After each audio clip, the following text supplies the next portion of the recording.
오늘 우리에게 주시는 하나님의 말씀 요한복음 2장 22절 말씀입니다.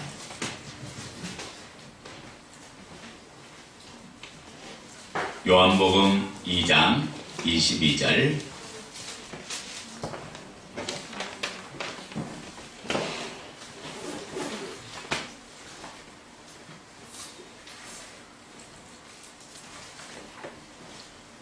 우리 두 군데만 찾습니다. 먼저 요한복음 2장 22절.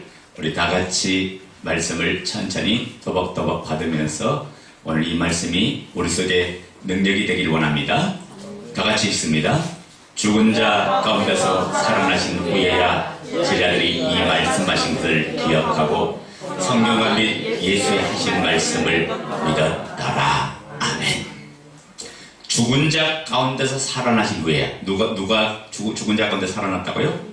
예수 그리스도가 죽은 자 가운데 살아나신 후에야 제자들이 그분의 하신 말씀을 기억하고 그분이 하신 그 약속, 그분이 하신 모든 말씀이 다 참이었구나, 다 진짜였구나, 성경에 예언된 대로 그대로 다 성취가 되었구나, 이것이 그대로 제자들에게 확증이 된 줄로 믿습니다. 또 우리 한번 또 찾아볼까요? 고린도후서 10장 4절 5절 말씀.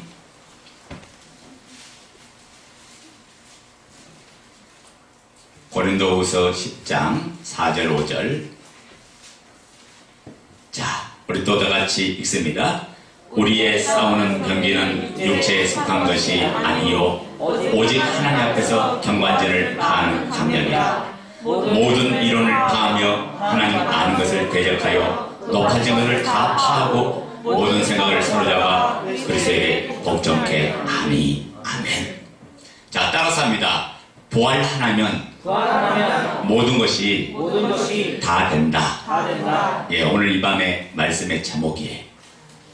여러분, 복음이 실제가 된 사람과 실제가 되지 않는 사람의 차이는 뭐냐면, 실제가 된 사람은 예수 믿는 것 자체가 너무 기쁘고 감사하고 즐거운 거예요. 근데 복음이 실제가 안 되면 그냥 막연한 거고 추상적이고 모호하고, 어떤 때는 하나님이 계신 것 같고 어떤 때는 하나님이 안 계신 것 같기도 하고, 그래서 상황 따라, 환경 따라, 분위기 따라 하나님이 계셨다가 하나님이 계시지 않았다가 이렇게 바뀌는 거예요. 여러분 보세요. 제자들이 복음이 실제가 되지 않았을 때는, 예수님이 겟세마네 동산에 잡혀가실 때 제자들은 눈앞에 닥친 환경에 두려움이 찾아왔던 거예요. 예수님이 잡혀 끌려가는 그 현장을 볼 때 제자들은 무서움이 찾아오고 두려움이 찾아오니까 죽음 앞에 벌벌 떨면서 모든 제자들이 다 도망가고 말았던 거죠.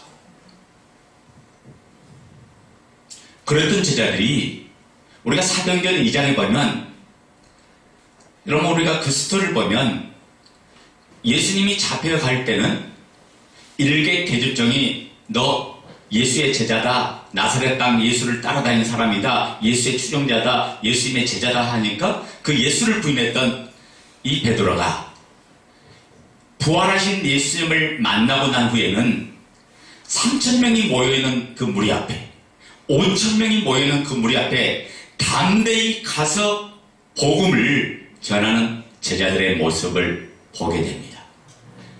이 변화가 어디서 일어났을까요? 딱 하나예요. 오늘 본문 말씀 요한복음 2장 22절에 죽으시고 살아나신 후에야 제자들이 이 말씀하신 것을 기억하고 성경과 및 예수의 하신 말씀을 믿었더라. 예수님이 하신 말씀이 다 진짜구나, 다 참이구나, 이분이 바로 성경에 약속된 메시아고 약속된 애언자고 약속된 그리스도구나, 그것이 정확하게 이분이 십자가에 죽으시고 살아나는 이 사건을 통해서 십자가 되고 나니까 제자들은 이제는 그분이 전에는 못 믿었는데, 전에는 믿지 않았는데 그분이 십자가 되니까 사람들 앞에서도, 환경 앞에서도, 심지어 죽음 앞에서도 당당히 나가서 복음을 전했는 줄로 믿습니다. 여러분, 복음은 누양계류, 즉 우리에게 가장 기쁨의 소식이 복음입니다. 왜 복음이 가장 기쁜 소식일까요? 그것은 이 세상밖에 모르는 우리를, 세상이 전부인 양 살아가는 우리를 위하여 이분이 친히 사람 되어 오셔서 우리의 죄를 해결하기 위하여 십자가를 선택하시고 3일 만에 부활하셔서 그분으로 인해 이 세상이 전부가 아니라 영원한 나라가 있고 천국이 있고 영생이 있고 바로 그분을 믿는 자마다 생명이 있다는 이 기쁜 소식을 받았기에 복음은 가장 기쁜 소식인 줄로 믿습니다. 여러분, 하나님이 사람 되어 오신 분이 누구다가요? 바로 예수님이죠. 그래서 이사야 선지자가 그렇게 예언하잖아요. 우리 이사야 9장 6절 한번 볼까요? 이사야 9장 6절. 자, 우리가 이사야 선지자 예수님 오기 전에 700년 전 사람인데 예언한 사건들을 한번 보자고요. 자, 9장 6절 읽어요. 시작.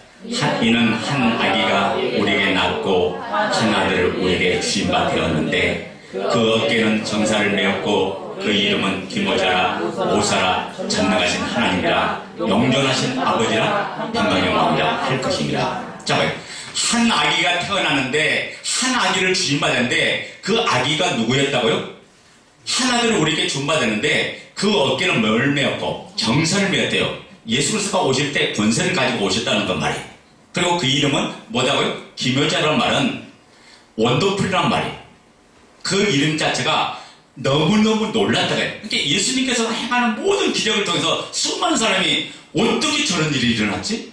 깜짝 놀랐잖아요. 그래서 그 이름은 기모자다. 또 그 이름은 모사다. 모사란 말은 영어로 카운셀러라는 말이에요.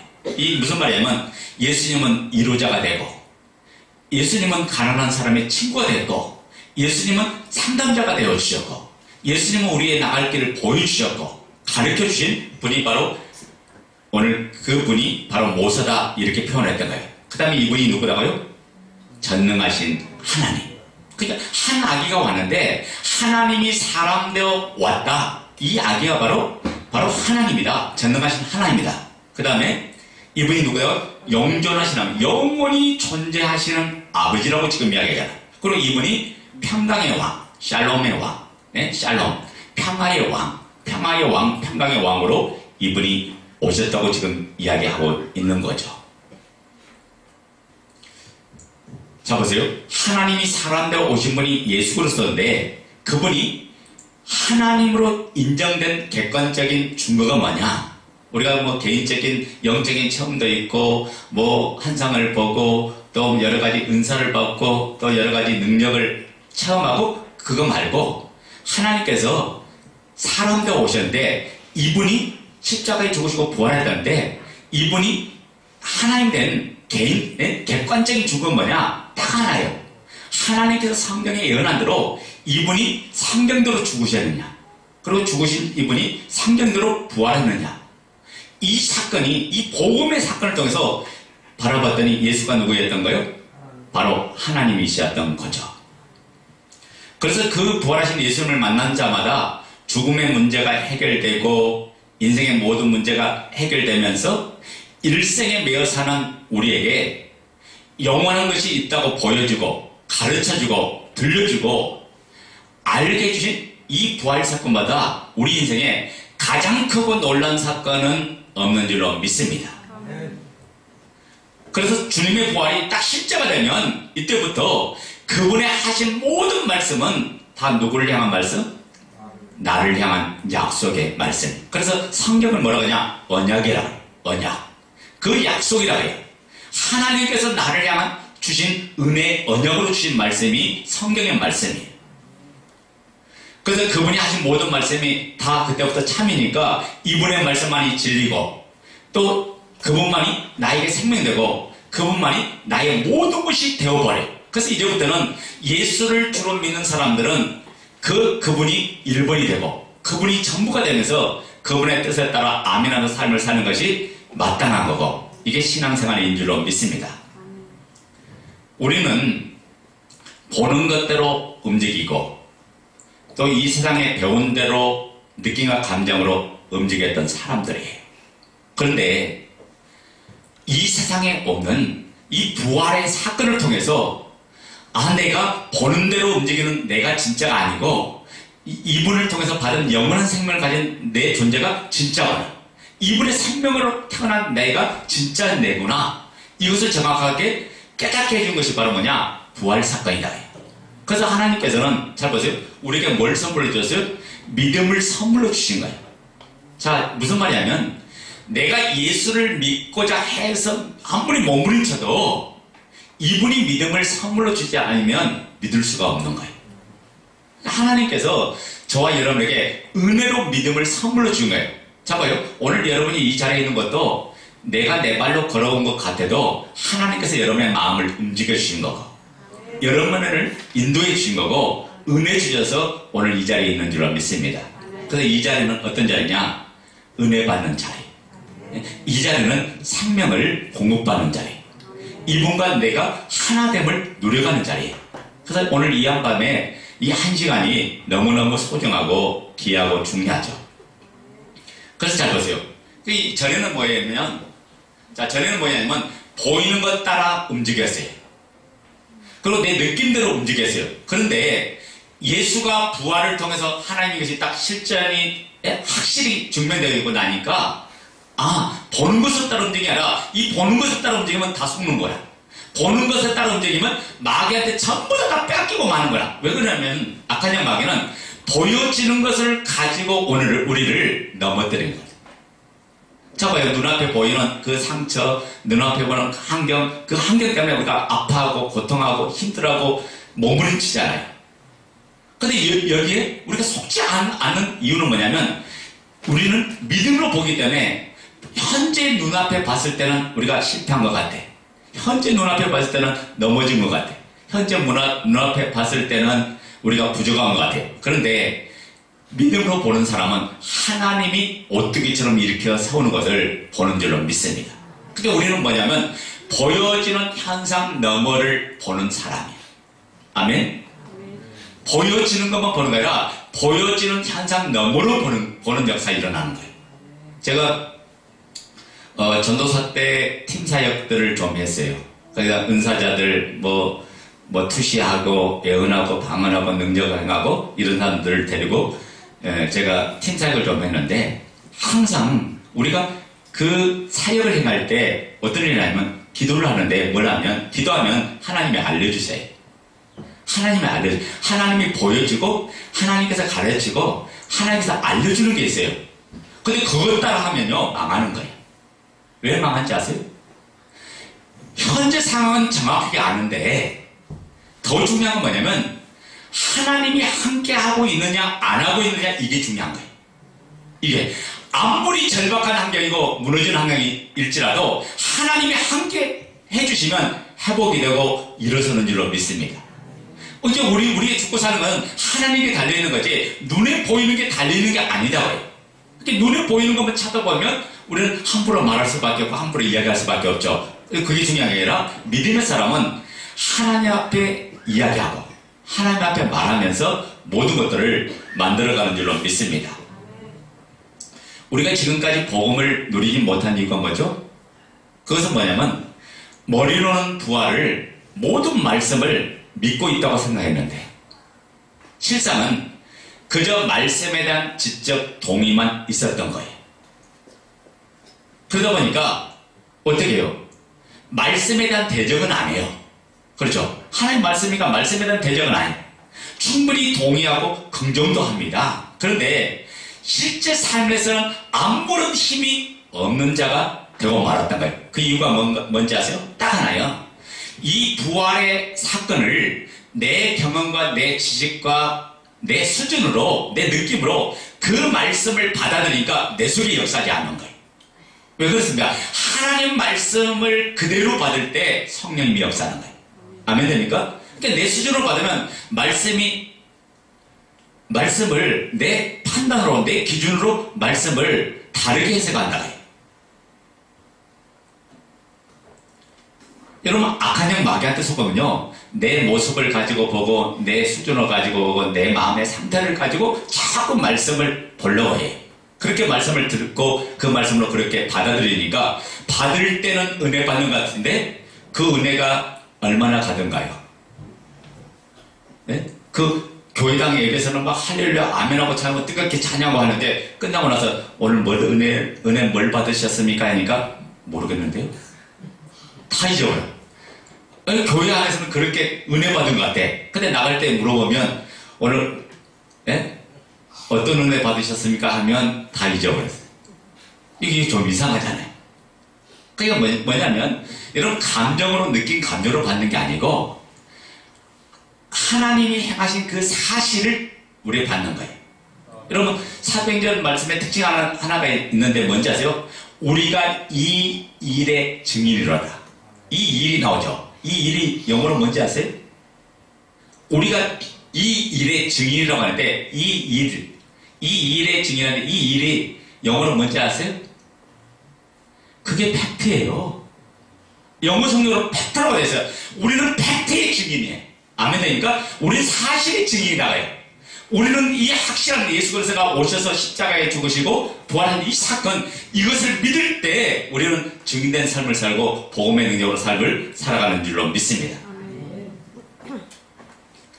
그러므로 내 생각 경험으로 봤던 모든 말씀을 내려놓고 오직 부활을 통해 그분이 말씀한 대로 따라가고 그 말씀대로 반응하고 그 말씀대로 움직여가면 누가 역사한다? 성령님이 역사하세요. 그러니까 여러분 첫 시간부터 자꾸 뺏기는 사람이 있어. 그런데 첫 시간부터 점점 더해가는 사람이 있다고요. 그러니까 말씀이 점점 더해가면 어느 순간에 터뜨려지는 거예요. 어느 기점에서 그분을 만나는 거예요. 내가 그분 앞에 서면 그날 끝나는 거예요. 내가 그 현장에 들어가면 끝나는 거예요. 그러니까 여러분이 제가 그 이야기했죠. 말씀을 받을 때 내 수준으로 받지 말고 내가 오늘 이 본문의 내용의 주인공이 되어야 돼. 내가 동일하게 선상에서 동일한 입장에서 받고 동일한 선상에서 내가 이 말씀을 받으면 말씀이 달라요. 듣는 게 다르고 받아들이는 게 다르고 하나님이 내게 주신 강도가 다르다. 근데 우리가 말씀을 그렇게 못 받으니까 전부 다 빼앗기고 마는 거죠. 자, 따라서 합니다. 말씀만 따라가자. 말씀만 반응하자. 조는 사람이 있으니까 그 간증문을 조금 우리 두 편만 듣고 하겠습니다. 오늘은 첫 번째 간증문은 우리 김문영 우리 청년이 해주시고 두 번째 간증은 이정수 청년이 해주겠습니다. 오늘은 청년이 투스타가 하겠습니다. 요나의 표적 즉 부활밖에는 없다. 신년 집회 두 번째 2018년 12월 31일 청년잡교 김은영. 예수님께서는 수많은 표적을 행하셨으며 당신이 누구이신지를 알려주시며 보여주셨다. 하지만 사람들이 예수님을 따라다닌 이유는 예수님이 하나님이심을 믿고 따라다닌 것이 아니라 자신의 경제 문제, 배고픔의 문제를 해결받을 수 있다는 생각에 예수님을 따라다녔다. 또 3년 반 동안 예수님과 함께 먹고 자며 생활하던 제자들까지도 예수님을 하나님이 아닌 사람으로밖에 생각하지 못했고 자신의 목숨에 위기가 닥치니 예수님을 부인하고 도망갔다. 그것처럼 아무리 많은 기적과 표적을 보아도 그것을 통해서는 예수님을 하나님으로 믿을 수 없지만 모든 사람이 믿을 만한 증거, 오직 부활을 통해서만이 예수님을 하나님으로 믿을 수 있다. 아멘. 오늘 말씀을 통해서 베드로의 마음이 내게 느껴졌다. 누구보다 가까이 예수님을 따라다니고 능력을 체험하고 예수님의 사랑을 받았던 베드로.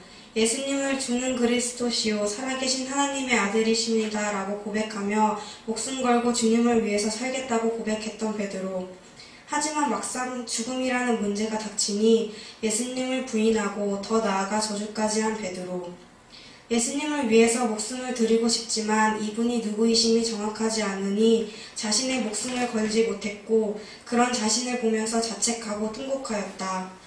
사람은 불확실한 것에 아무리 목숨을 걸고 싶어도 목숨을 걸지 못한다. 그것처럼 이분이 누구이신지 정확히 알지 못하면 목숨을 걸지 못한다. 하지만 확실한 증거를 통해서 예수님이 누구이심을 정확히 믿을 때 죽음도 뛰어넘는 자가 되는 것이다. 진짜 믿음은 나로부터가 아닌 하나님으로부터이다라는 홍승희 자매님의 간증처럼 믿음은 하나님의 은혜이며 선물이다.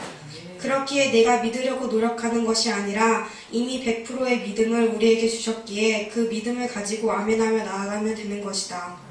마태복음 12장 39절 예수께서 대답하여 가라사대 악하고 음란한 세대가 표적을 구하나 선지자 요나의 표적 밖에는 보일 표적이 없느니라. 오직 예수님을 하나님으로 믿을 수 있는 증거는 그 누구도 따라할 수 없는 증거, 부활뿐이고 부활의 모든 승부수를 두셨으며 부활만이 답임을 고백합니다. 아멘. 예수 그리스도가 하나님이신 그 증거, 그것은 바로 부활밖에 없다. 오늘 이제 우리 은영이가 베드로가 되어서 베드로의 심령을 조금 느껴봤다고 했잖아요. 그러니까 우리가 그분 앞에 들어가면 놀라는 은혜를 받는 줄로 믿습니다. 다음은 거기 정수기 거 한번 보도록 하겠습니다.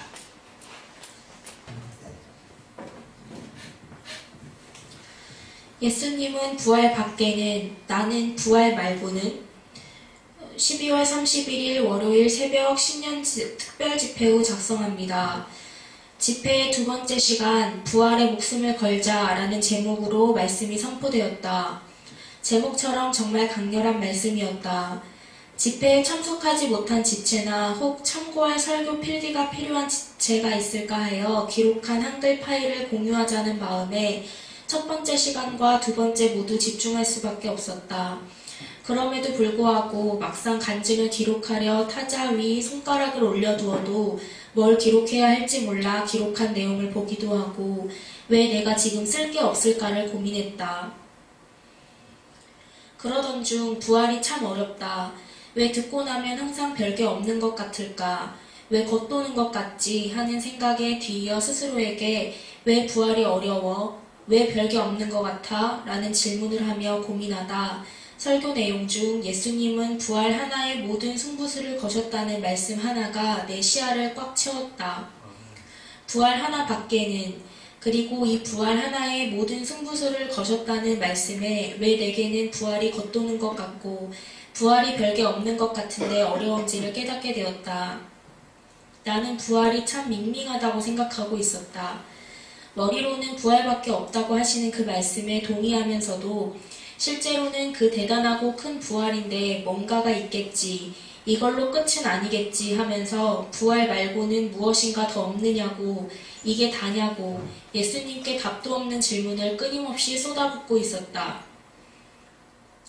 예수님께서 가나의 혼인잔치에서 물이 포도주로 변하게 하신 사건, 벳세다 광야에서 일어난 오병이의 사건, 거라사 지방에서의 돼지떼 사건 등 성경의 모든 기적과 이사를 행하신 이유는 모두 예수님 당신이 하나님인 것을 믿도록 하기 위함이었다.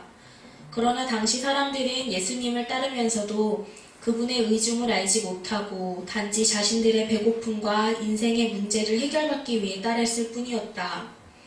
결국 예수님이 자신들의 기대와는 전혀 다른 선택을 하며 당신의 길을 가시자 그들은 여지없이 돌아서서 돌을 던지고 십자가에 못 박는 일에 앞장섰다.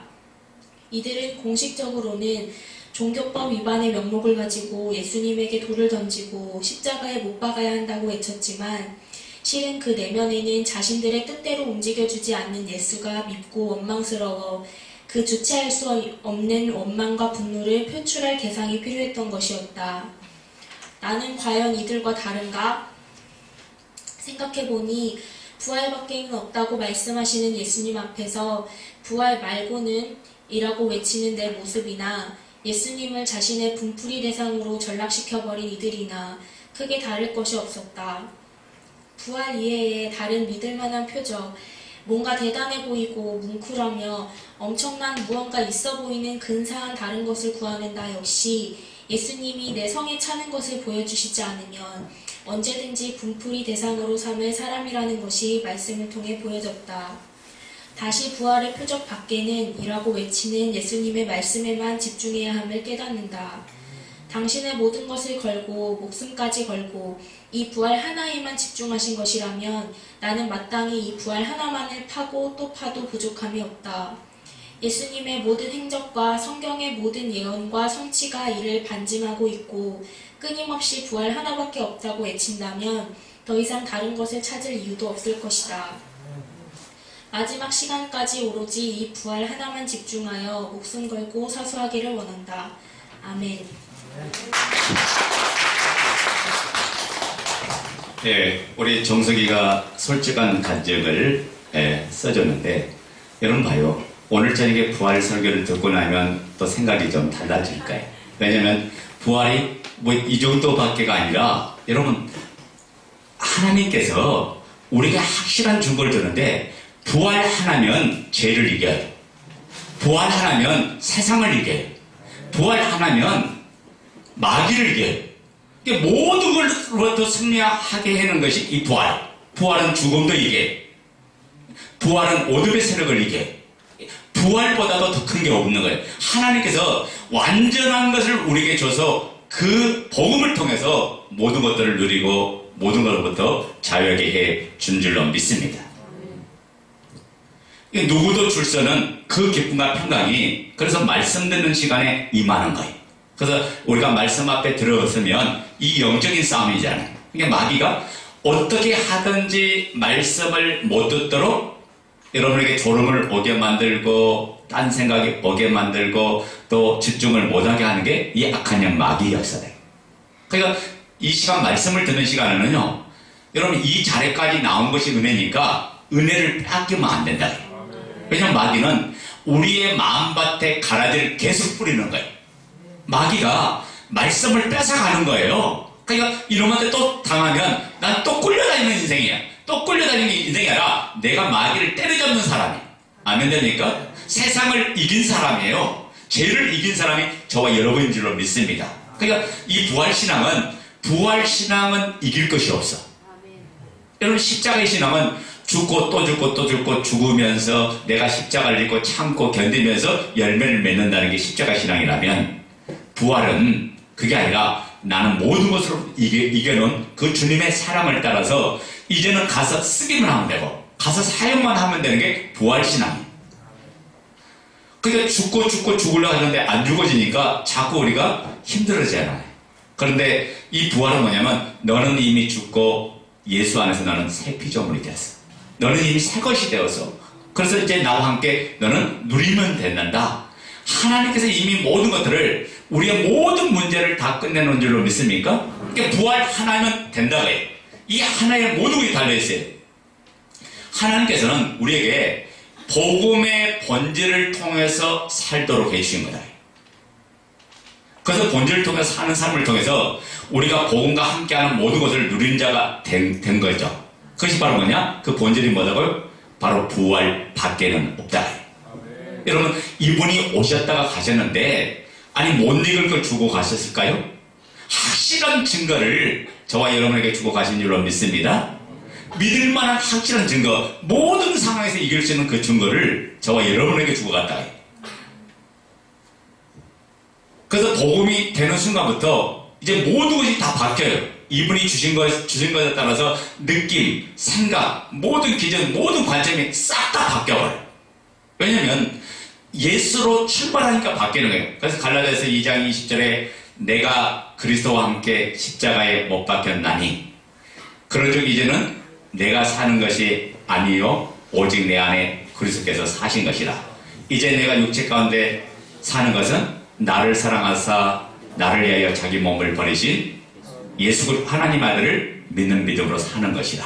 그 이야기 하는 거잖아요. 그러니까 복음이 되면 이 말씀 앞에 아멘, 아멘이 된다고. 왜요? 이분이 내 안에 들어오셔서 나의 생명이 되어주셨어. 나는 새 피조물은 예수의 생명으로 사는 존재가 된 거예요. 그러니까 더 이상 과거와도 끝났고 이분이 다 끝내주신 줄 믿습니까? 이분이 다 단절시켜준 줄 믿습니까? 이제는 뭐냐면 이분과 함께 모든 영역에서 노력하는 게 신앙생활이다. 그래서 이제는 내가 사는 것이 아니라 내 안에 누가 사신다? 주인 대신 예수님이 내 안에 사시는 거예요. 그래서 그분의 것을 그분에게 돌려드리는 거, 이게 믿음이야. 이게 내가 믿음을 사용하는 것은 하나님이 주신 것을 가지고 멋지게 하나님의 뜻을 따라 사용하는 거. 근데 우리가 하나님 것을 가지고 사용했는데도 이분이 우리에게 모든 다 주시는 거예요. 왜요? 나를 아들로 불렀기 때문에. 이분의 상속자로 불렀기 때문에 나는 이분과 함께 모든 걸 누리는 사람이 된 줄로 믿습니다. 그래서 공동체는 이제부터 복음이 되면 곧 나고, 내가 공동체고 나는 공동체가 되는 거고. 아멘 됩니까? 왜 전능자의 핏감으로 세워진 이 공동체보다도 이 땅에서 가장 귀하고 아름다운 게 없어요. 그래서 교회가 하나님이 보시는 가장 아름다운 것이야. 그래서 에베소서 5장 30절 뭐라고 합니까? 30절부터 32절 보면 하나님의 비밀이 있는데 그 비밀이 두 가지가 있어요. 하나는 뭐냐? 예수 그리스도가 비밀이고, 또 하나는 교회가 하나님의 비밀이라고 했거든요. 예수 그리스도는 우리의 영적으로 보면 신랑이고 우리는 그분의 신부가 돼요. 둘이는 한 몸이 하나가 된 거예요. 그러니까 우리가 하나님의 교회다. 우리가 그리스도를 나타내는 그리스도의 몸된 지체가 되어서 그분이 몸이 돼서 예수를 보여주고 예수를 가르치고 예수를 전한 하나님의 사람으로 저와 여러분들을 불러주신 줄로 믿습니다. 그러니까 복음을 통해서 보니까 모든 게 다 바뀌니까 신앙생활의 한마디로 뭐냐면 신바람 나는 거예요. 즐겁고 감사하고 기쁜 게 신앙생활이다. 그래서 그런 또 공동체와 함께 하니까 공동체와 함께 하는 것 자체가 기쁘고 즐거운 거예요.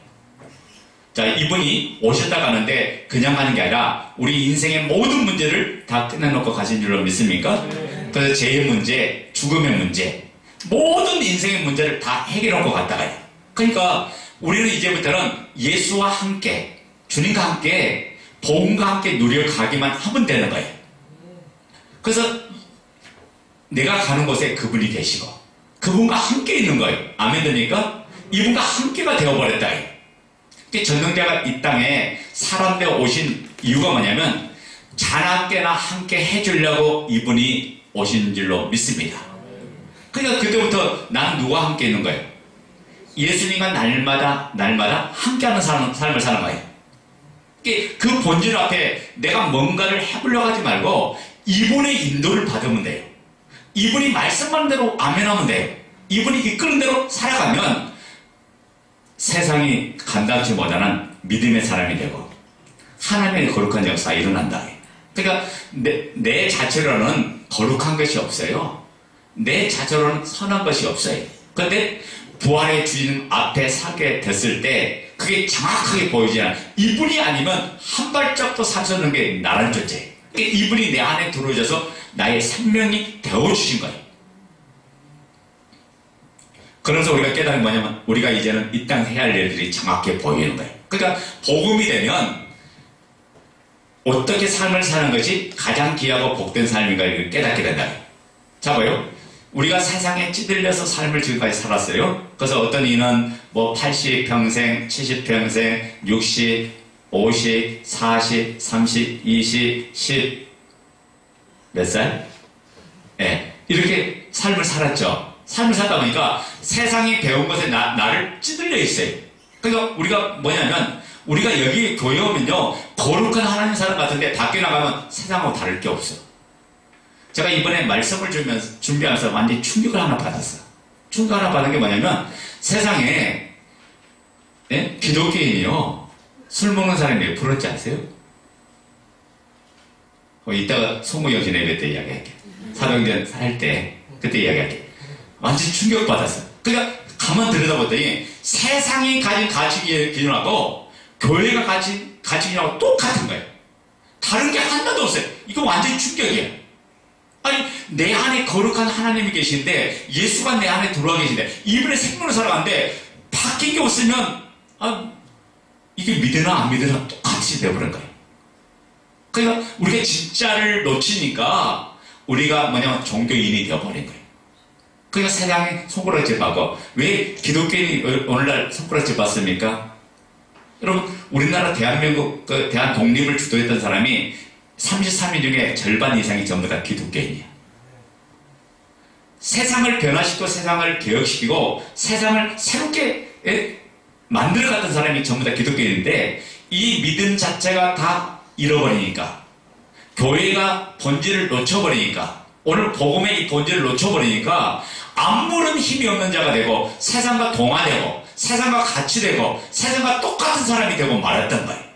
이게 복음의 능력을 상실해서 날마다 살아가니까 신앙생활이 즐거운 게 아니라 이러지도 못하고 저러지도 못해. 그게 맨날 눈치 보는 생활하는 거예요. 뭘 눈치 봐요? 사람 눈치 보고 환경의 눈치 보고 또 책은 따지고. 그러니까 완전히 우리가 마귀의 밥이 되고 말았던 거예요. 영적으로 이길 수 있는 게 없죠. 그러니까 하나님께서 오늘 우리에게 세상에 찌든 우리에게 하나님께서 하는 방법이 뭐냐? 따라서 합니다. 무한 반복. 무한 반복. 예, 무한 반복이에요. 그러니까 하나님께서 우리 인생의 모든 문제의 해결 방법을 즉 복음에다 두는데 십자가와 부활에다 두는데 바로 복음이 답이요. 부활을 반복하는데 해결하는 역사가 일어난다. 자 보세요. 우리 인생을 가만히 살펴보세요. 문제 속의 삶을 살아가죠. 그래서 수많은 문제 속에서 발부둥치는 것이 인생의 모습인데 그 문제의 근원을 하나씩 추적해 가다 보니까 딱 하나였던 거예요. 그것이 바로 뭐냐? 로마서 5장 12절에 바로 죄였던 거예요. 우리 한번 보자고요. 로마서 5장 12절. 자, 읽어요. 시작. 이러므로 한 사람으로 말미암아 죄가 세상에 들어오고 죄로 말미암아 사망이 왔나니 이와 같이 모든 사람이 죄를 지었으므로 사망이 모든 사람에게 일어납니다. 아멘. 자, 우리가 지금까지 이 본문을 읽으면서 뭐냐 하냐면 우리는 흔히들 이렇게 해석했던 거예요. 아담이 왜 범죄를 해서 오늘날 우리가 이렇게 힘들게 사냐고. 그러면서 아담을 불평하고 원망하며 아담을 지으신 하나님까지 원망했던 거예요. 이게 보통 사람들이 생각하는, 일반 사람들이 생각하는 모습들이에요. 그런데 로마서 5장 12절을 정확하게 자세하게 살펴서 봐야 돼요. 모든 문제 시작은 아담으로부터 시작됐지만은 단순히 아담 때문에 오늘 우리가 이런 고통의 삶을 사는 게 아니라고 이야기하는 거예요. 우리가 이렇게 힘들게 살고 우리가 이렇게 아무런 힘을 잃어버리고 이렇게 사는 그런 존재가 아담 때문에 된 것이 아니라고 이야기하는 거예요. 물론 아담으로부터 죄는 시작됐죠. 그런데 오늘 로마서 5장 12절에 보면 아담과 똑같은 죄를 우리가 저질러서 오늘 우리의 죄의 보응의 결과로 우리가 이런 삶을 산다고 이야기하는 거예요. 그래서 로마서 5장 12절을 보면 이러므로 한 사람으로 말미암아 아담 한 사람으로 말미암아 죄가 세상에 들어오고 그 죄로 말미암아 뭐가 찾아왔대요? 사망이 왔나니 죽음이 찾아왔어요. 그런데 그 다음 단어가 중요하죠. 이와 같이 in this way 이와 똑같은 방법으로 이와 똑같은 길로 모든 사람이 죄를 지었어요. 그러니까 아담과 같은 똑같은 죄를 모든 사람이 지었다고 지금 이야기하는 거예요. 그 죄의 결과가 오늘 내 인생을 이렇게 힘들고 모든 걸 마귀한테 뺏기고 세상에 다 빼앗기고 이런 인생으로 바꿔버리고 말았던 거죠. 그러니까 아담이 어떤 죄를 지어서 딱 아담이 지은 죄는 딱 하나예요. 내가 하나님처럼 될 수 있다고 내가 하나님처럼 되려다가 선악과를 먹은 거잖아요. 그러니까 내가 지금 주인 돼서 주인의 문제가 틀려지니까 아담의 삶 속에 부조화가 일어난 거예요. 아담의 삶 속에 모든 고통이 찾아왔던 거예요. 주인의 문제가 딱 틀려지니까 그러니까 이와 같이 우리도 무슨 문제 때문에 이런 삶의 문제가 생겼다고요? 주인의 문제 때문에 이 문제가 왔던 거예요. 그러니까 잡아요. 이 근원적인 문제를 찾아서 해결하면 이 근원적인 문제를 찾아서 해결하면 자동적으로 모든 문제는 해결되는 줄로 믿습니다. 그러니까 잘 보세요. 우리가 이 복음을 통해서 내가 주인된 삶에서 예수님을 내 마음의 주인으로 모시면 그때부터 이 복음을 통해서 새로운 피조물이 됐고 새 것이 되어서 새 사람이 되어서 모든 복음과 함께 예수님과 함께 모든 것들을 누리는 사람으로 바뀌는 줄로 믿습니다. 이것이 하나님이 하신 방법이에요. 왜 그렇습니까? 하나님은 저와 여러분들을 처음부터 아들로 지었기 때문에. 그래서 마귀는 용서해주지 않았어요. 타락한 천사가 범죄했을 때 하나님께서는 용서해주지 않았어요. 그런데 인간만큼은 사람만큼 하나님께서 그 사람 자체를 사랑하셨기 때문에 하나님은 죽음을 선택하신 거고 그리고 십자가의 대속의 죽으심을 당하신 거고, 이분이 부활하셔서 내가 너의 인생의 모든 문제, 죽음의 문제, 죄의 문제, 사망의 문제, 모든 저주의 문제를 내가 다 끝내놨단다. 이게 하나님이 우리에게 보여주는 최고의 사랑이잖아요. 자, 그런데 마귀는 고단수예요. 마귀는 어떻게 해요? 단수가 높아요. 육신에 썩을 것을 주면서 영원한 것을 보지 못하게 하는 게 악한 영 마귀예요. 그래서 우리 하여금 내가 계속 주인되어 삶을 살도록 거기에 반응하도록 하는 것이 마귀의 계계다가요. 그러니까 마귀는 뭐냐면 네가 주인이잖아. 네 마음대로 할 수 있잖아. 너 생각대로 할 수 있잖아. 너 마음이 움직인 대로 해. 자꾸 마귀는 뭐냐면 네가 주인이잖아. 너 마음대로 할 수 있잖아. 자꾸 뭐냐면 너 나에게 포커스를 맞추게 만드는 게 악한 영 마귀다. 그러니까 내가 주인 되는 순간 우리는 뭐냐면 세상에 끌려다니고 마귀에 지배받고 세상이 주는 문화에 지배받으면서 끌려다니고 말아요. 그러니까 한마디로 종이 돼서 일생을 매여서 죽음의 왕노라고 죄의 왕노라는 이 마귀한테 끌려다니는 것이 인간의 모습이다. 그런데 예수 그리스도가 오신 목적이 뭐예요? 왜 예수님이 오셨어요? 딱 하나예요. 여러 가지 이유가 있지만 요한일서 3장 8절 한번 보겠습니다.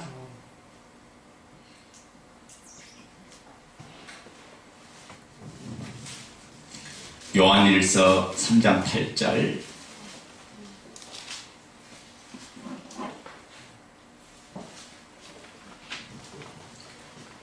자, 읽어요. 시작. 죄를 지는 자는 마귀에게 속하나니 마귀는 처음부터 범죄함이니라. 하나님의 아들이 나타나신 것은 마귀의 일을 멸하려 하십니다. 자, 마귀가 어떤 일을 합니까? 도둑질하고 죽이고 빼앗고 멸망시키는 일을 마귀 하잖아요.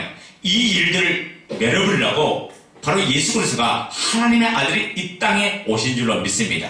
다시 말하면 무슨 말이냐면 더 이상 마귀한테 뺏겨서 종로라고 끌려다니면서 사망과 죽음에 지배받으면서 그렇게 살게 해주지 않으려고 이분이 오신 목적은 내가 너에게 들어와서 내가 너와 함께하고 내가 너와 같이 영원히 함께 살아줄게. 너는 이제부터는 나를 바라봐. 나를 믿어. 그러면 너가 모든 죄에서 모든 어둠에서 자유하면서 너가 세상을 리딩하면서 멋지게 살 수 있는 사람이란다. 이게 뭐냐면 주님께서 함께 해주는 것이 놀라운 축복이다. 그러니까 이분이 아니면 아무도 이 죄의 권세에서 이 사망의 권세에서 벗어날 사람이 없는 거예요. 아무도 이 문제를 해결할 수 없어요. 왜?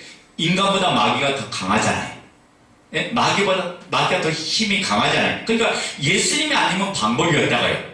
이분이 그래서 직접 사람의 모습을 입고 오셔서 나를 본 사람은 아버지를 봤다. 내가 아버지와 하나다. 내가 바로 하나님이야. 예? 아브라함이 있기 전부터 내가 있어서. 그러니까 유대인들이 뭐라고요? 네가 어찌 하나님이냐? 자칫 사람인데 하나님을 했다고 돌로 쳐서 죽이려고 했던 거잖아요. 그래서 결국 십자가에 매달린 목적은 뭐예요? 신성 모독죄로 예수를 십자가에 매달렸거든. 사람인데 하나님이라고 한다고 해서 종교법으로 죽인 거예요. 로마법으로 죽인 게 아니에요. 종교법으로 죽였던 거예요. 그런데 나중에 그들이 깨달은 거죠. 네? 사도행전에 회개한 사람이 왜 이렇게 회개했어요? 그 예수가 하나님이라는 게 딱 정확히 증명되니까요. 그 자리 앞에서 회개 안 할 수가 없었던 거예요. 통역 자복했던 거예요. 자기가 하나님을 믿는다고 했던 사람들이 그 하나님을 죽였다는 게 정확히 비춰지니까 통회할 수밖에 없는 거죠. 그러니까 하나님께서는 이 부활을 통해서 모든 마귀의 계계에서 빠져나와서 참된 자유와 진리 안에서 삶을 살도록 인도해 주신 줄로 믿습니다. 그래서 이 복음의 능력은 뭐냐면 복음은 너의 죄 문제, 예수를 주로 믿는 순간 다 해결되어서 너는 이제 새 피조물이야. 너는 이제 하나님의 자녀야. 그분을 통해서 모든 것을 너가 누리면서 삶을 살아가면 돼. 이게 바로 복음이에요. 이게 복음이 그래서 기쁨이야. 자 보세요. 죽게 된 자에게 가장 기쁜 소식은 너 이제 살아서 산다는 소식이에요. 여러분 죄의 종로라고 사망의 종로라 했던 우리에게 주시는 가장 기쁜 소식은 뭐냐면 너는 이제 죄의 문제가 해결돼서 너는 더 이상 마귀가 너를 주장하지 못해. 너는 이제는 하나님의 아들이야. 너가 오히려 마귀를 모르는 자고 마귀를 무찌르는 자예요. 이게 마귀는 항복자고 너는 항복을 시키는 자예요. 아멘 됩니까? 그러니까 우리가 아들된 권세를 이분이 주셨다 해요. 그래서 이제 예수를 주로 믿으면 오히려 마귀가 두려운 게 아니라 마귀가 우리를 두려워해요. 우리가 겁내는 게 아니라 마귀가 우리 보고 꼼짝 못하는 자가 됐다 해요. 아멘 됩니까?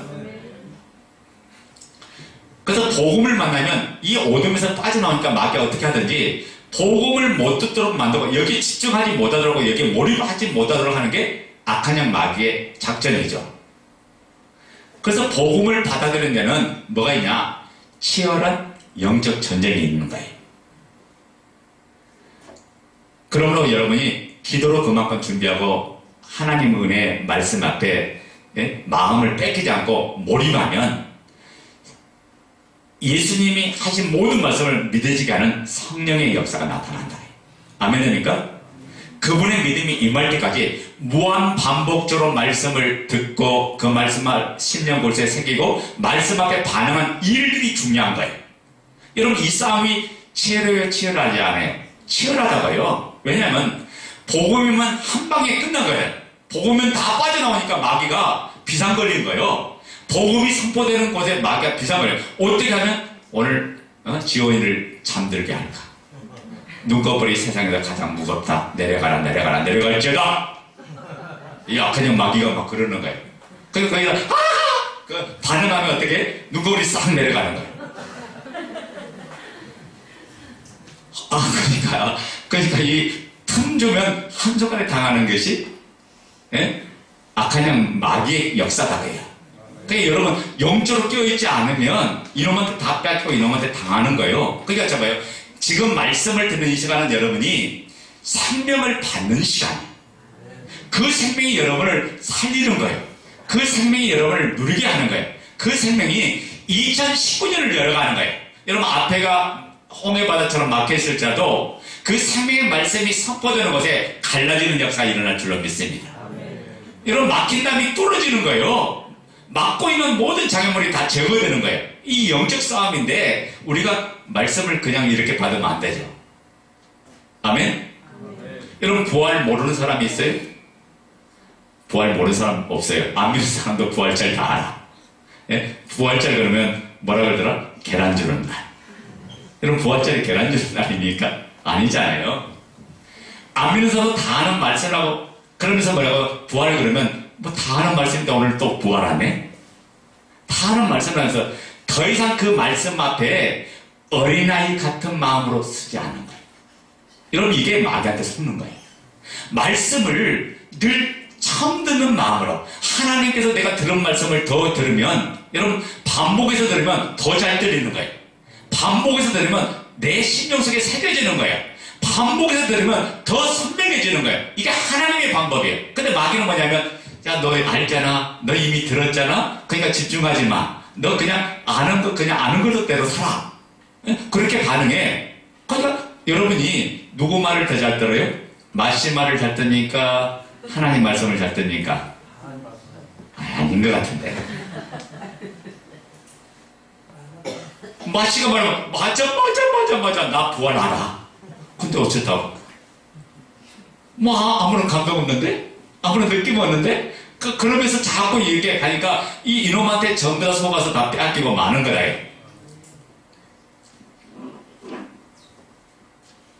그러니까 그 말씀이 들릴 때까지 계속해서 말씀 앞에 서고 말씀을 받고 말씀을 먹고 거기에 반응하면 자기도 모르는 사이에 어느덧 말씀이 선명해지면서 어느 날 한 말씀이 이 말씀이었네?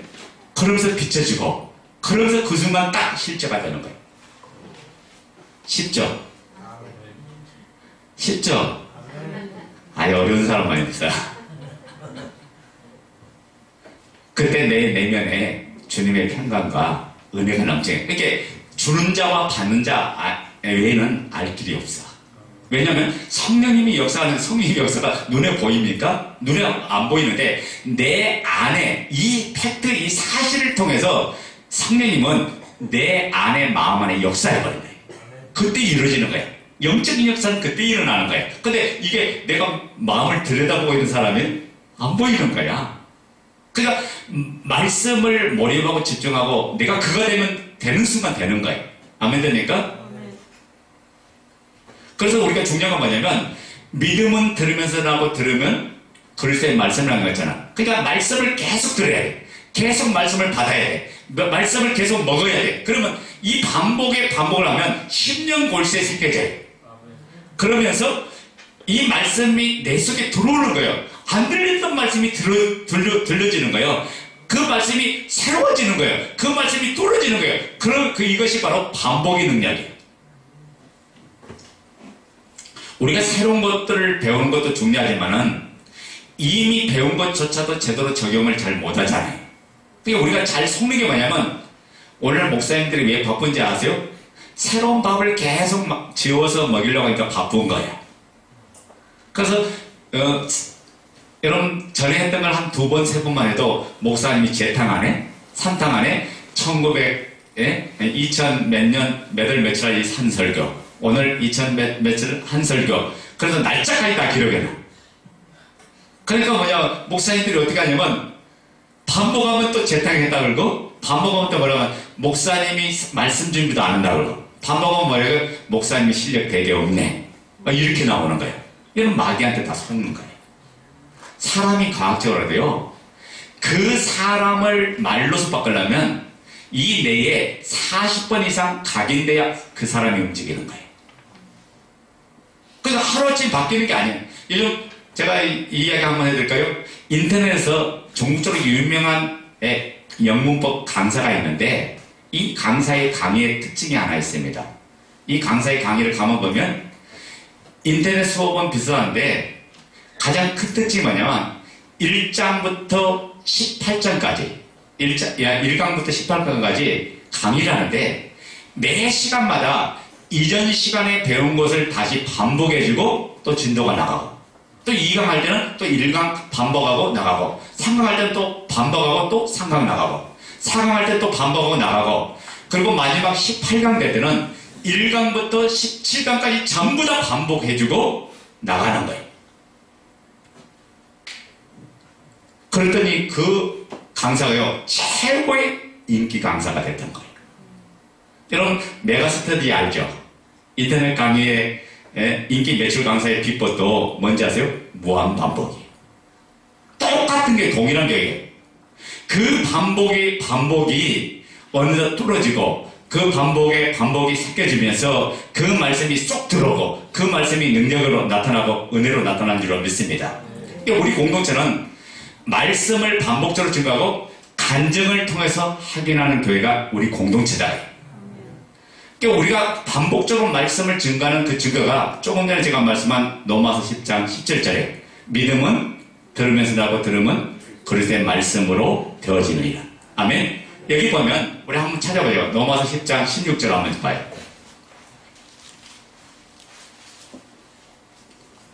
로마서 10장 16절 자 읽어요. 시작.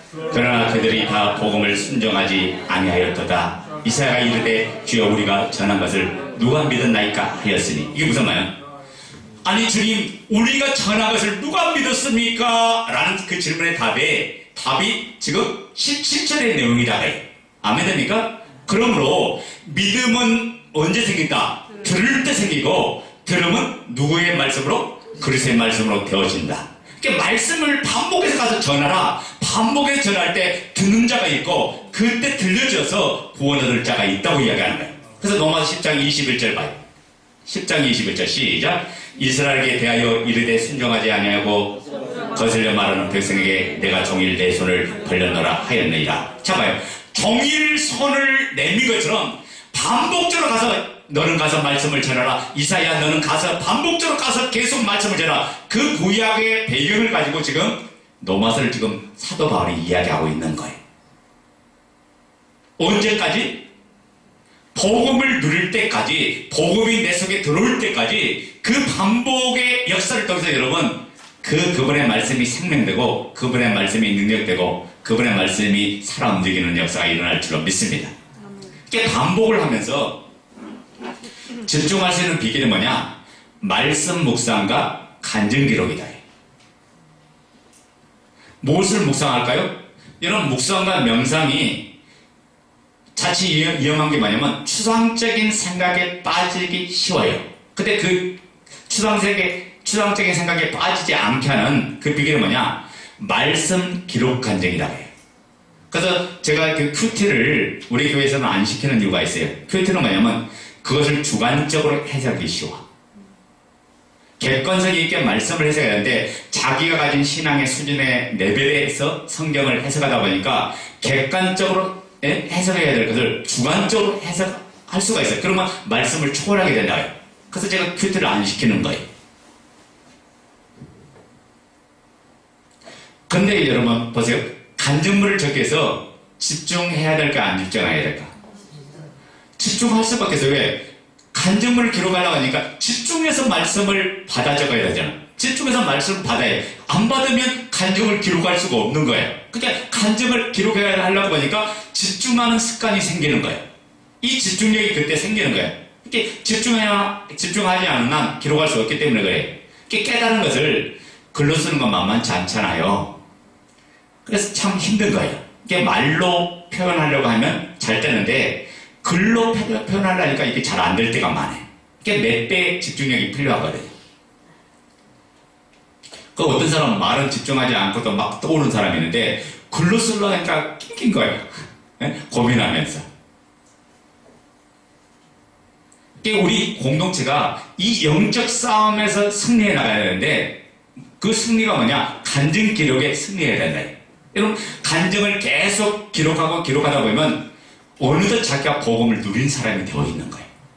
어느 그 말씀이 실제가 되는 거예요. 이게 싸움이에요, 싸움. 그게 빼앗기면 죽는 거고 빼앗기지 않으면 사는 거고 빼앗기면 내가 눌리는 거고 빼앗기지 않으면 누리는 거예요. 이게 실제적인 싸움이다.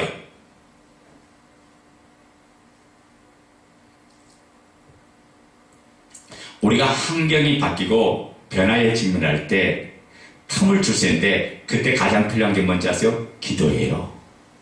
이 기도하면서 영적인 싸움을 대처하고 내 마음을 하나님 앞에 들어가면서 그 복음에 집중하면서 간증을 기록할 때 성령께서 인도해 주시고 역사해 주실 줄로 믿습니다. 그래서 직장과 가정에서 날마다 순간순간마다 우리가 어떤 상황에 직면하잖아요. 그때 오뚜기처럼 벌떡 일어나게 하는 게 뭐냐? 하나님의 말씀이에요.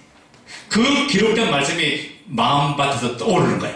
그 기록된 말씀이 떠오르면서 그 기도가 힘이 되면서 오늘을 살아가고 오늘을 승리하는 능력이 되고 그 권세가 되게 하고 모든 삶을 새롭게 만들어줘요. 그래서 뭐냐면 매일매일 선포되는 말씀에 집중할 수밖에 없어요. 왜? 오늘의 삶을 주님 앞에 첫 시간 들어가면서 출발하는 삶이기 때문에 우리가 영적 무장하고 걸어가는 거예요.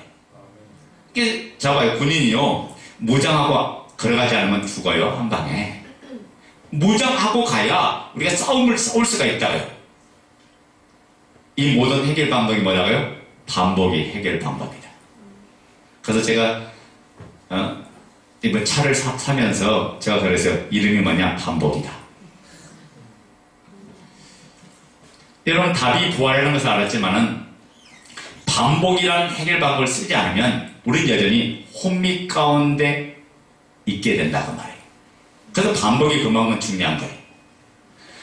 그러면 흔히들 이런 말을 해요. 그게 제가 중간에 이런 반복 설교고 우리가 해야 할 일은 뭐라고요? 간증 기록이에요. 여러분이 해야 할 일은 뭐라고요? 간증 기록이고 목사가 해야 될 것은 반복 설교고 여러분들이 해야 될 일은 간증 기록이고 그럼 뭐라고요? 지난번에도 똑같이 목사님 썼는데 예? 지난번에 똑같이 썼는데 하는 사람은 이 사람은 지금 반복의 능력을 모르는 사람이에요. 왜냐면 반복하면 전에는 안 들었던 것이 들리는 거예요. 전에는 못 들었던 것이 보이는 거예요. 자꾸 말씀을 반복하면 다른 부분이 보여요. 더 큰 부분이 보여요. 더 깊이 들어가는 거예요. 더 깊은 우물에서 생명의 수가 공급되는 거예요. 아멘 됩니까? 그래서 간증 기록이 열심히 하는 사람도 반복을 모르는 사람이에요. 오늘도 복음을 무한반복적으로 들으면서 복음이 나의 것이 되게 하는 이 간증 기록에 반응할 때 놀라운 역사가 일어나야 할 줄로 믿습니다. 그래서 우리 공동체가요, 여러분 이 소수가 되니까 이게 훈련이 되는 거예요. 아멘 됩니까? 여러분 뭐 숫자가 단위가 500명, 1000명 이렇게 넘어가면요 같이 움직이기가 이게 만만치 않아요. 근데 소수가 되니까 이게 움직여가는 거예요. 아멘? 부활이 그러니까 이 세상에 없는 건데 이걸 세상적인 논리, 세상적인 방법으로 자꾸만 만들려고 하면 이게 만들어지지 않는 거예요. 그래서 부활이 되면 오늘 이 하나만 기억하죠. 부활이 되면 우리 인생에 부딪히는 모든 문제 어떻게 해야 될 걸 묻지 말고 얘기하고 그럴 필요 없이 그냥 주대심이 회복되면 해결되는 거예요. 이분이 주인이면 보여요. 이분이 주인이면 들려요. 이분이 주인이면 깨달아지는 거예요. 그러니까 하나님이 뭘 하기를 원하는가 자꾸 이분하고 대화를 하다 보면 그분의 음성이 들려요. 그분이 말씀하는 게 보여요. 뭘 통해서? 말씀을 통해서 보여지는 거예요. 느낀 감정을 통해서가 아니라 말씀을 통해서 비춰지는 거예요. 내가 지금 뭘 먼저 해야 되지? 이게 정확하게 보여지고 들려지는 거예요. 그리고 기도도 잘 안 되고 말씀도 잘 못 듣고 있다. 그러면 지금 뭐냐면 내가 주대심을 놓치고 있는 거예요. 주님과 나의 관계가 지금 문제가 되어 있는 거죠. 그래서 복음의 능력이 실제가 되면 모든 것이 바뀌는 줄로 믿습니다. 예수님이 부활하심을 통해서 성경에 이른된 하나님이셨고 그분이 우리에게 주가 되셨다는 것이 이 복음을 통해서 정확하게 보여주는 순간 이제는 우리가 주님밖에 없고 주님이 전부가 되고 주님이 모든 것이 되죠. 그러면 뭐가 바뀐지 아세요? 전에는 마귀의 자녀였고 어둠의 자식이었는데 이제는 빛의 자녀가 됐고 이제는 하나님의 자녀로 삶을 살아가요. 그러면 이제부터는 이제 생각하는 게 다르고 바라보는 게 다르고 모든 관점 하나 전체가 다 바뀌어버려요. 그래서 예수를 주로 믿으면 이분이 나의 주인이 되면 몇 가지 변화가 나는데 첫 번째 어떤 변화가 일어나면 죄를 바라보는 관점에서 변화가 일어납니다. 어디서 변화가 일어난다? 죄를 바라보는 관점에서 변화가 일어난다. 자, 요한복음 16장 9절 말씀 한번 봅니다. 요한복음 16장 9절.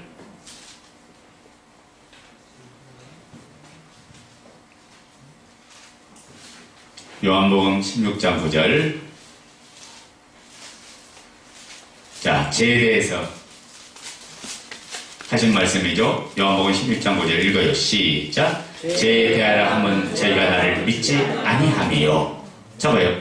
전에는 우리가 죄라고 하면 윤리 도덕적으로 잘못한 것만 먼저 생각했던 거예요. 왜냐면 예수를 믿으니까 이분과 관계가 잘 됐다고 생각을 하는 거예요. 이걸 딱 전제를 해놓고 뭘 생각하면 오늘도 내가 윤리 도덕적으로 잘못한 거, 도둑질한 거, 음란한 거, 미워했던 거 이런 것만 몽땅 생각했던 거예요. 그래서 인간관계에서 지었던 이 모든 죄만 해결하기 바빴던 거예요. 그런데 우리가 정작 기도해야 될 것, 정작 해결할 죄는 뭐냐면 하나님과 관계 속에서 이루어진 이 죄를 가장 먼저 해결해야 된다. 왜냐하면 모든 인생의 부자는 이분과 관계 속에서 깨어졌기 때문에 나타나는 현상들이거든요. 그러니까 하나님과 관계에서 우선적으로 해결해야 될 게 뭐냐면 바로 부활하신 그 예수를 나의 주가 되고 나의 하나님 되신 이분을 믿지 않아서 모든 것들이 우리가 벌어진 사건들이니까 여기서 또 내가 주인 되어 있는 이 죄를 해결해야 하나님과 나의 관계가 화목되는 줄로 믿습니다. 우리가 흔히 그러죠. 내가 주인 된 죄가 이 세상에서 가장 악랄하고 하나님 앞에서 가장 악랄한 죄라고 하는데 이 죄가 왜 하나님 앞에 가장 악랄한 죄일까? 아닌 것 같은데 왜 목사님은 맨날 이 죄를 하나님 앞에서 가장 악랄한 죄라고 할까? 그렇게 의문을 가질 때가 있죠.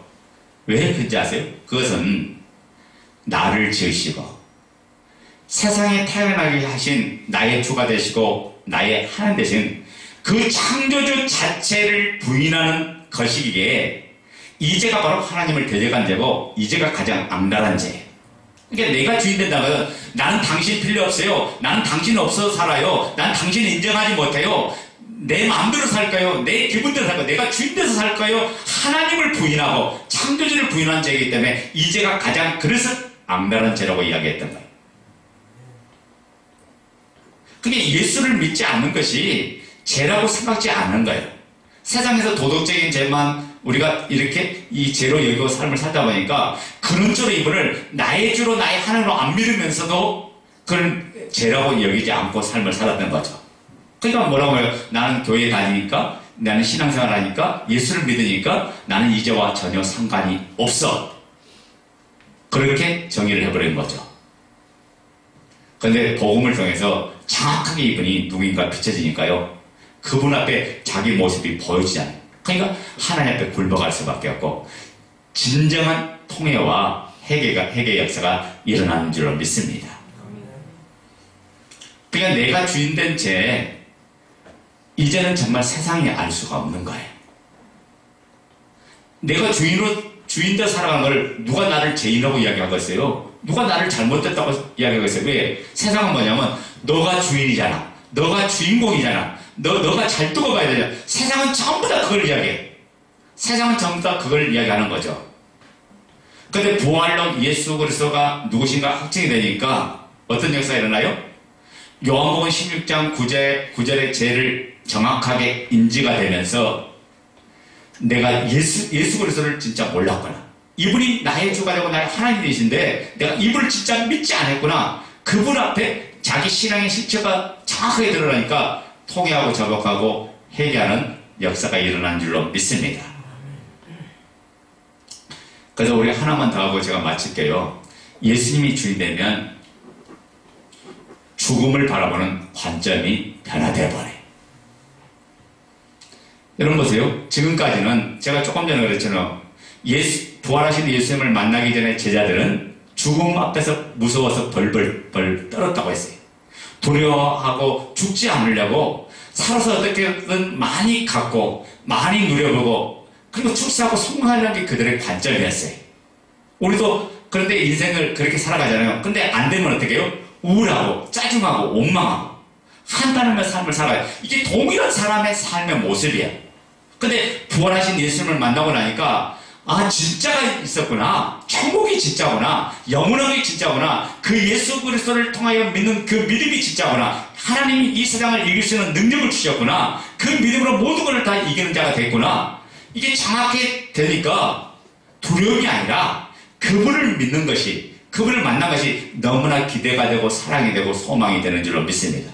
그러니까 그렇게 되니까 어떻게 해요? 성도의 죽음 자체가 죽음이 아니라 두려움이 아니라 성도의 죽음은 기쁨이 되고 면류관이 되는 거예요.